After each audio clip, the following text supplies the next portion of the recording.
What's up, people?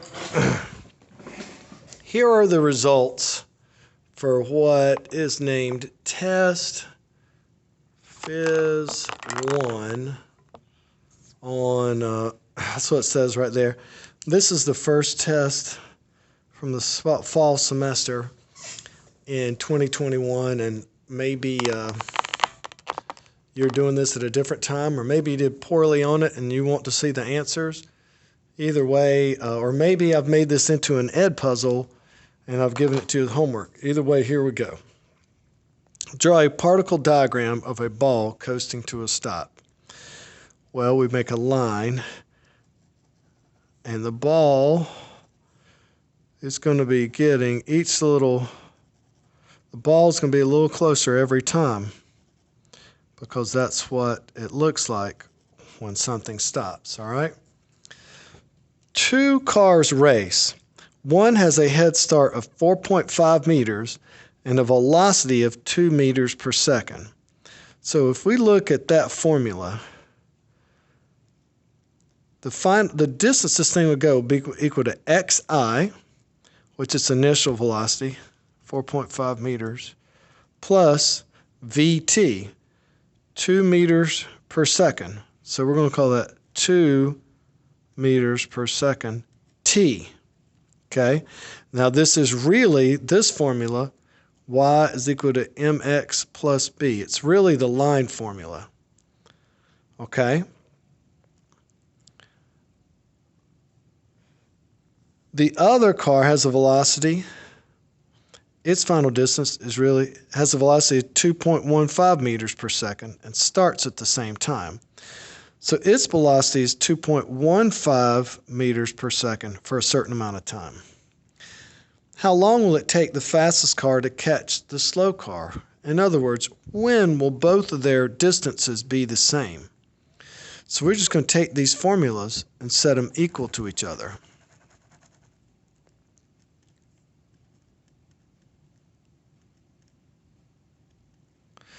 So really we have,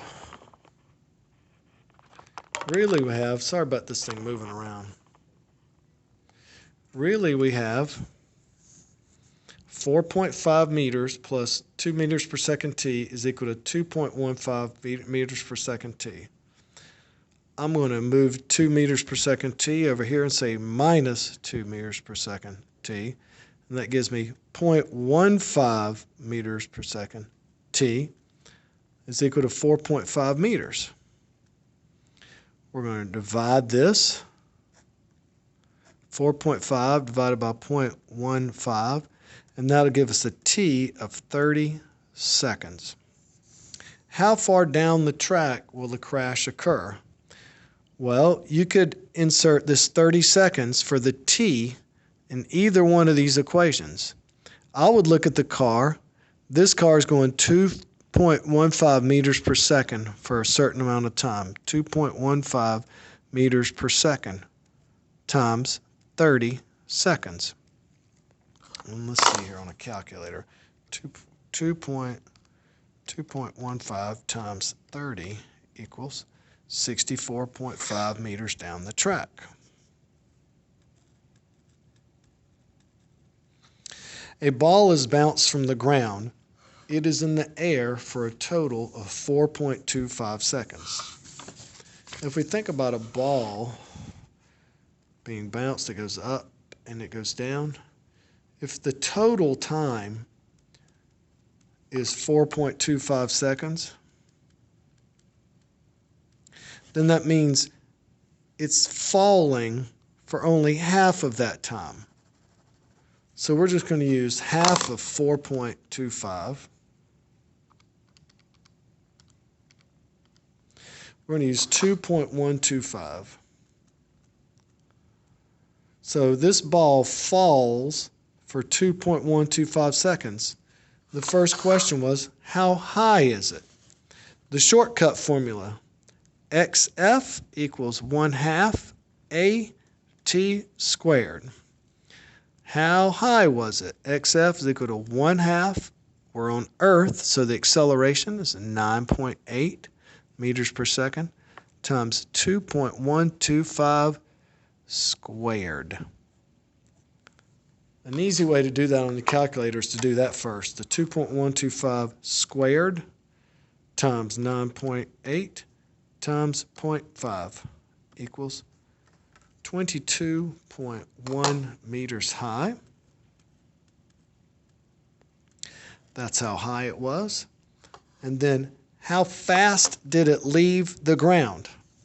Okay, so it bounced up and got to the top and it fell down. So the up speed and the down final speed would be the same. If we dropped it, we can just use this formula. Acceleration is equal to change in velocity over time. We're on Earth, so the acceleration is 9.8 meters per second every second, and it dropped for 2.125 seconds. What was its velocity? 2.125 times 9.8. 2.125 times 9.8. 20.8 meters per second. That's its maximum velocity. Velocity it bounced up with, or the velocity it came back down with. All right, let's try another problem. The next problem. A skater skates at 2.4 meters per second for 13 seconds. Okay. Then comes to an incline and slows at 0.45 meters per second for 4 seconds. Well, it's slowing, so that means negative acceleration. All right? Let's do the formula for this. XF equals XI plus VIT plus 1/2 AT squared. This is what the skater did on the flat land, which would be 2.4 times 13. And then the rest of the equation is what happened on the hill, which is the acceleration part. So the skater skated a certain distance, which is 2.4 meters per second for 13 seconds. And then on the hill, its initial velocity when it got to the hill was 2.4 meters per second. It was on the hill for 4 seconds, plus 1/2 negative, the acceleration is 0.45 meters per second per second. It's negative because it's slowing down. And then t squared, 4 squared. So we can do this stuff simply, all right? Let's do this part first. 4 squared times 0.45 negative times 0.5 equals, this part is minus 36. This part is 2.4 times 4. 2.4 times 4, 9.6. All right. And then over here is 2.4 times 13. 2.4 times 13 equals 31.2. So if we are, sorry, my little stand keeps falling down. If we are adding all these numbers up, we will see it's 31.2 plus 9.6 minus 36 equals 31.2 plus 9.6 equals minus 36 equals. Gives us 4.8. Something is wrong here. How far did they skate total? XI, VIT, 2.4, 4 plus 1/2 A t squared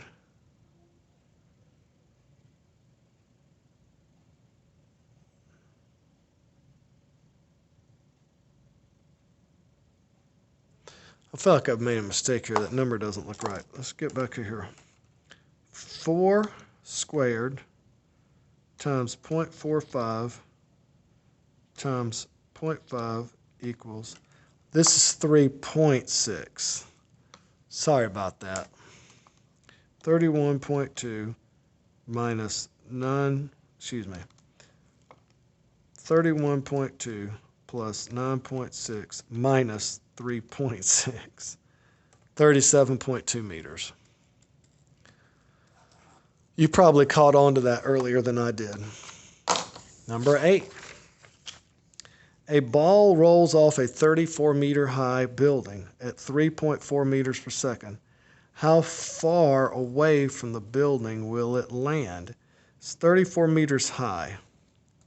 So the first thing we really need to figure out is how long will it take to hit the ground?